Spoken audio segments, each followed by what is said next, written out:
Hello, I'm Dr. Rahul Khare. It's March 22nd, 2020. I'm coming at you here at Innovative Express Care and wanted to give you guys an update about what's going on. So we'll do this. Should be a couple minutes, but first and foremost, we're still seeing a lot of COVID-19 patients. We have 24 positives that we've diagnosed here at Innovative Express Care, which is a pretty significant amount when you start to look at exactly other hospitals and other testing agencies. So let's talk a little bit about the data. We have actually screened over 500 patients so far. And we've tested over 175 patients. And right now, about 24 patients have come out positive. Of those patients, 3 are in the hospital, unfortunately. 2 are not in the intensive care unit, so they're being monitored and watched and given symptomatic relief treatment. And then 1 is actually in, let me make sure this is okay. 1 is actually in the ICU. It's a gentleman in his 70s who's on a ventilator. So, let's take this virus very, very seriously. I think it's important to know that the reason why you're stuck in your homes isn't for anything other than to save lives. I know it's really hard, and I can only imagine stuck with your family and and a lot of just unknowns going on with people's jobs, with their future jobs, the economy. You watch the news, you're on social media, you're watching me right here. So, but just know that let's do this for 2 weeks, maybe a little longer, but let's see how it goes. Because I think it's, I can tell you that the patients with COVID-19, you don't want it. It is still scary. But it is very important that you stay isolated. And I wanted to update you on things we are doing at Innovative. We are actually, we have already built a tent in our parking lot. And the reason for this is that we basically want to keep our patients safe, and we want to also keep our staff safe. And the reason is, when the patients come into our facility, there's a check-in process. They have to get their insurance, we have to get their demographics, their address, so we have to send them any any results or things like that. So they're in the waiting room with other people, and then they have to go back into a room. Then we have to gown up, put our masks on, put our PPE on, which is personal protective equipment on. We have N95 masks,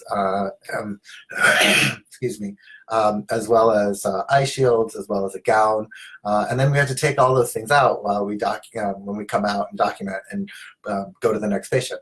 With a tent, we'll still be using those things, but because we're not going back to document or anything like that, we'll remove the gloves and things like that, but we can carry on and therefore not expose ourselves, and therefore you guys not exposing yourself to other people in the waiting room.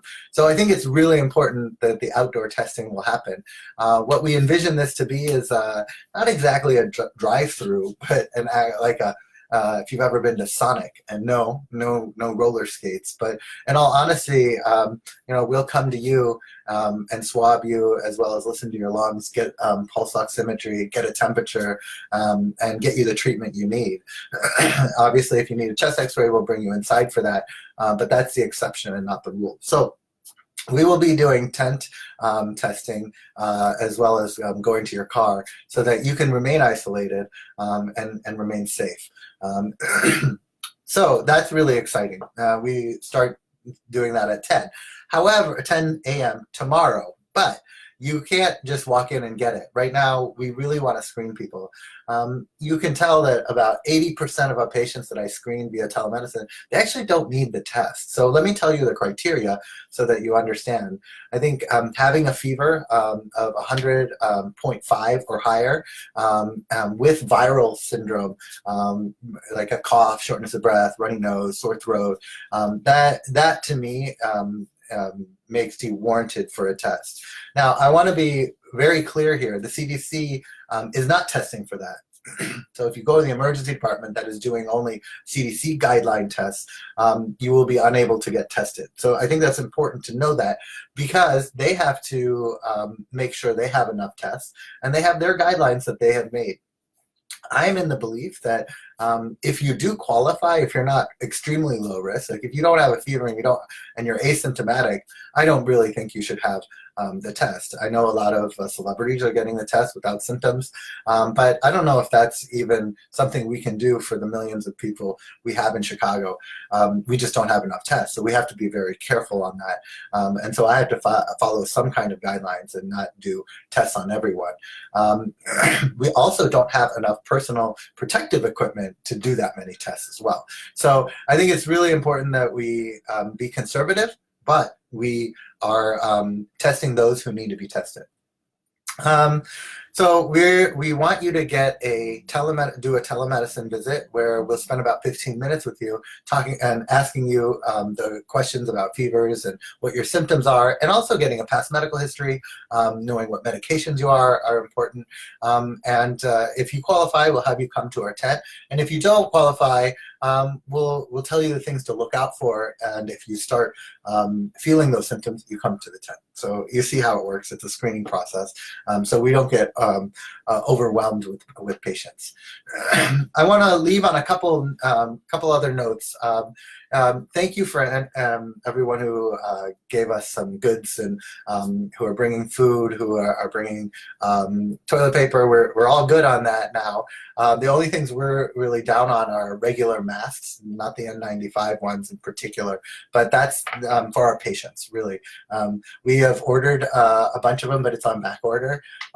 Interestingly, China and other countries, India as well, the Philippines, are actually, they have a significant supply, and they're trying to sell them at a good cost. So we are looking into getting those as well. But if there are any locally, we'd love like a few of them to help our patients.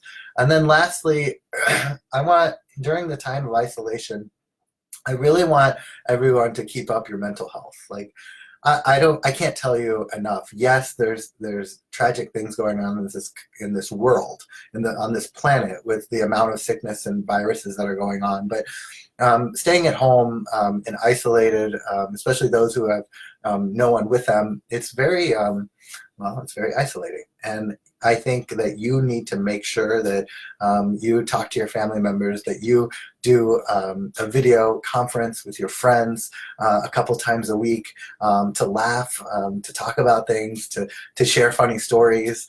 I think it's really important that you get out of your shell a little bit and get out there, but do it safely and therefore virtually.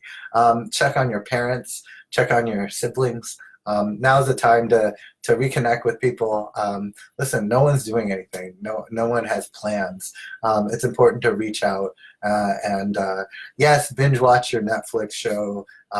Do things to distract yourself. Those are okay to do, but also interact with people as well.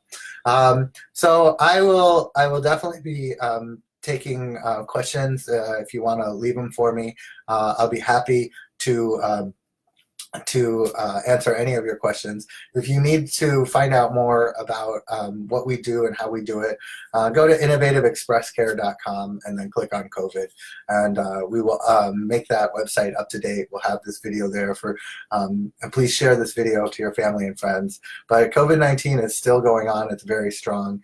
We haven't seen it peak. People ask me this all the time. We are at the beginning of the curve. My hope is that we're slowing it down. I mean, I walk to work because I have an Airbnb across the street, and there's nobody out there. So in my view of my small area, I don't see a lot of people out and about. So that's a good thing for Chicago. I think we're doing our part, and I really commend our government leaders locally for what they're doing and how aggressive they're being. So it's wonderful to see. Listen, guys, take care and be safe out there.